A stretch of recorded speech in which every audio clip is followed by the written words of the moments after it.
ভোটের মুখে উত্তরপাড়ায় ধুমধুমার, তবে কোনো সংঘর্ষ নয়, বরং বিতর্কের কেন্দ্রে খোদ বিজেপি প্রার্থীর বক্তব্য, আচরণ এবং পোশাক। গেরুয়া শিবিরের প্রার্থী দীপাঞ্জন চক্রবর্তীকে ঘিরে এবার সরগরম রাজ্য রাজনীতি। কখনো গায়ে কালো এনএসজি লেখা পোশাক, আবার কখনো প্রচারে বেরিয়ে নিজেকে রয়ের প্রাক্তন অফিসার হিসেবে দাবি করা। দীপাঞ্জনের এই ভিন্নধর্মী প্রচারেই এবার প্রবল আপত্তি জানালো ঘাসফুল শিবির। জাতীয় নিরাপত্তা বাহিনীর নাম ব্যবহার করে কি আদৌ ভোট চাওয়া যায়, সেই প্রশ্ন তুলেই এবার কমিশনের দ্বারস্থ হচ্ছে উত্তরপাড়ার তৃণমূল নেতৃত্ব। এই বিতর্কিত প্রচার এবং বিজেপির রণকৌশল নিয়ে ঠিক কী বলছেন উত্তরপাড়া বিধানসভা কেন্দ্রের তৃণমূল প্রার্থী শীর্ষণ্য বন্দ্যোপাধ্যায়?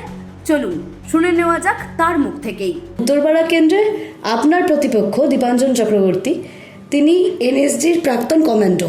তো তিনি বিভিন্ন জায়গায় বারবার তার এনকাউন্টারের গল্প বলছেন বা ফলাও করে সবটাই বলছেন, সবার সামনে অনেক সিক্রেট কথা বলছেন। তো আমরা এই বিষয়ে ডিফেন্স ডিপার্টমেন্টেরই উচ্চপদস্থ কিছু কর্মকর্তাদের সঙ্গে কথা বলেছি। তো তারা বলছেন যে এটা একেবারেই ঠিক নয় বা উচিত নয় এই সিক্রেট বিষয়গুলো সামনে আনা। প্লাস উনি এনএসজির ট্রাকশুট পরে প্রচারও করছেন। এই বিষয়ে কি বলবেন আপনি?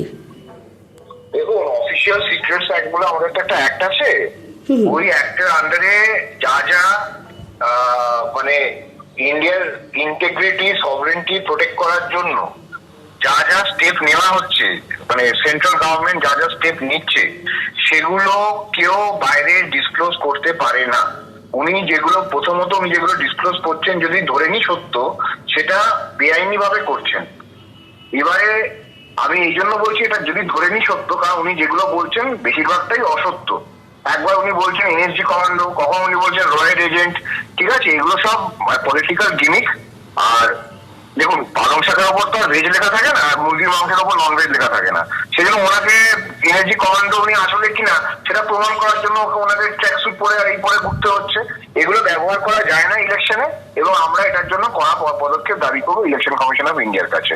আমরা সেই প্রসেসের মধ্যেও আছি। আচ্ছা বেশ, আপনি এমনি প্রতিপক্ষ হিসেবে ওনাকে কিরম ভাবে দেখছেন? মানে প্রচারই করতেন না, উনি তো সিপিএম এর প্রার্থীকে অ্যাডভান্টেজ করিয়ে দিচ্ছেন।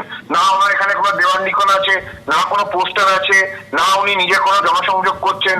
উনি একদিন চা খাচ্ছেন ঘাটে বসে, একদিন মন্দিরে পুজো দিচ্ছেন। উনার জনসংযোগ কোথায়? Clear alliance between CPM and BJP. আচ্ছা, মানে আপনি বলছেন উনি মীনাক্ষীদির হয়েই সবটা, উনি প্রচার করছেন না যাতে সিপিএম এর প্রার্থীর অ্যাডভান্টেজ হয়। মানে তাতে ওনার লাভ কি? তাতে ওনার লাভ নয়, উনি ওনার ভোট শেয়ারটাকে মীনাক্ষীকে দেওয়ার চেষ্টা করছেন, যাতে যাতে বাইপোলার ইলেকশন হয় এখানে।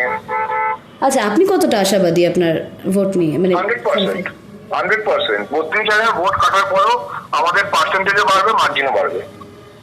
অফিসিয়াল সিক্রেটস অ্যাক্ট লঙ্ঘন থেকে শুরু করে এনএসজির নাম ব্যবহার, শীর্ষণ্য বন্দ্যোপাধ্যায়ের তোলা এই অভিযোগগুলো এখন দীপাঞ্জন চক্রবর্তীর নির্বাচনী লড়াইয়ে ঠিক কতটা প্রভাব ফেলে সেটাই দেখার।